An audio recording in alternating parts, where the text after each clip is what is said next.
ये बताने के लिए आपको बुलाया है कि आप लोग सभी को ही पता है, तो सभी ने एक तो ई टेक्स्ट बुक के माध्यम से सभी बच्चों को पढ़ाना है, ताकि बच्चे भी ई अधिगम बने और हम भी ई अधिगम बने।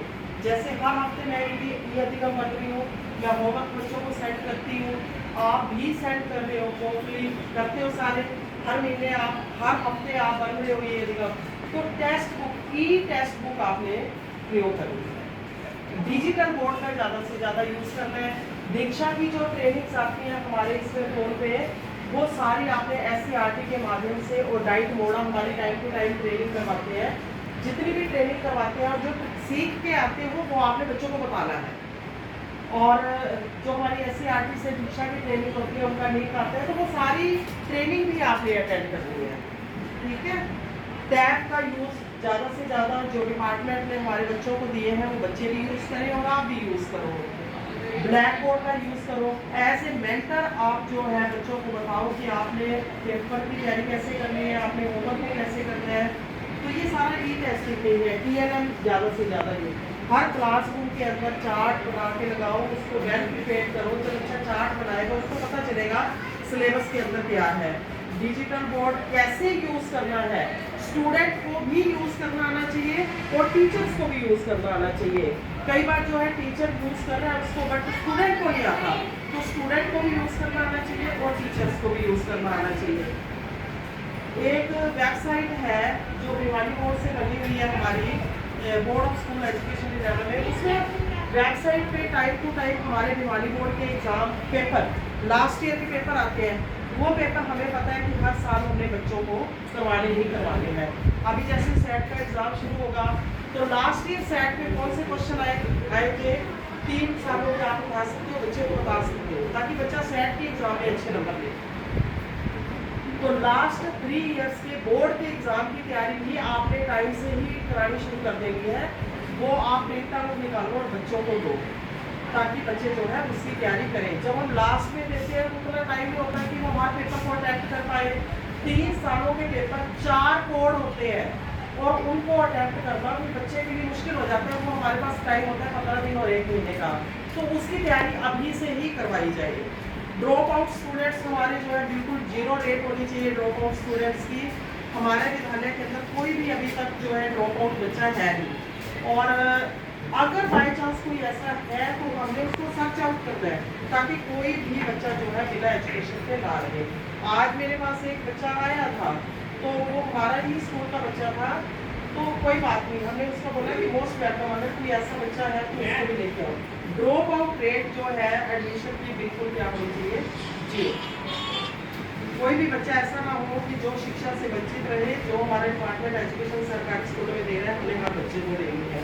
SMC जब आती है, SMC का हर टीचर को पता होना चाहिए कि हमारे SMC के मेंबर कौन कौन से हैं। हमारी SMC विद्यालय में बनती है हर साल, 2 साल के लिए बनती है। हर टीचर को पता होना चाहिए कि हमारे SMC के मेंबर कौन कौन से हैं।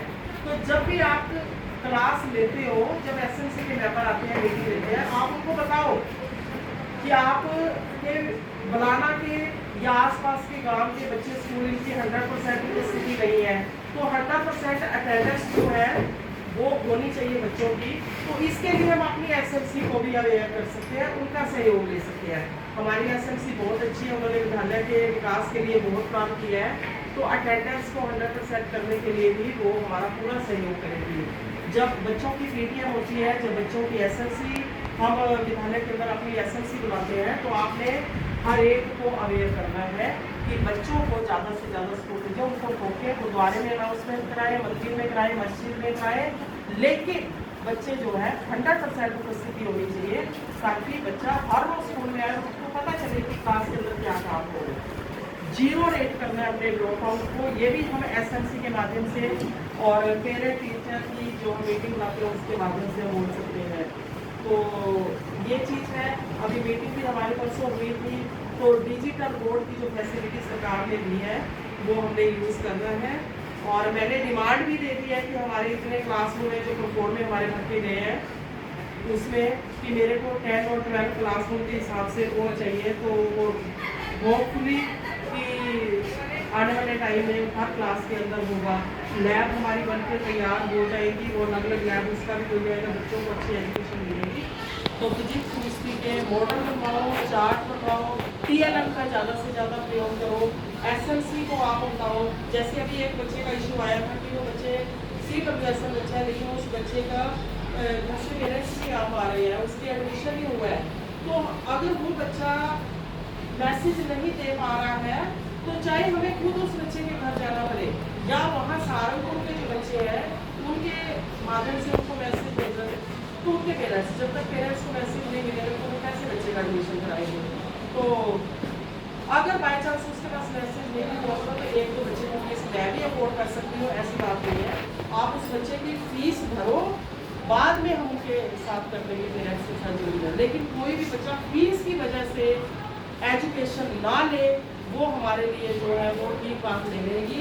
और हमारे विद्यालय के अंदर जितने भी बच्चे पढ़ते हैं आप उनकी बहुत अच्छी एजुकेशन दे रहे हो, फिर भी आपके नॉलेज के अंदर कोई ऐसा है जो फीस पे नहीं कर सकता, उसकी फीस आप मेरे से ले लीजिए। हम आप खुशी खुशी भरना चाहते हैं और वेल एंड गुड, लेकिन मैं बैठी।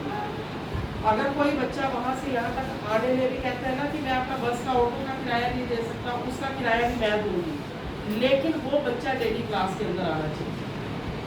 फीस की वजह से, पैसे की वजह से वो घर में ना रहे। ये मेरी आपसे सभी से रिक्वेस्ट है। कोई ऐसा बच्चा है जो फीस की वजह से क्लास तो अटेंड कर रहा है लेकिन अभी वो एनरोल नहीं हुआ, अभी हमारी एडमिशन की डेट बढ़ गई है, किसी भी बच्चे को आप वापस मत भेजिए, उसका एडमिशन करें और उसकी फ़ीस जो है वो आप दे सकें। ठीक है जी। TLM का प्रयोग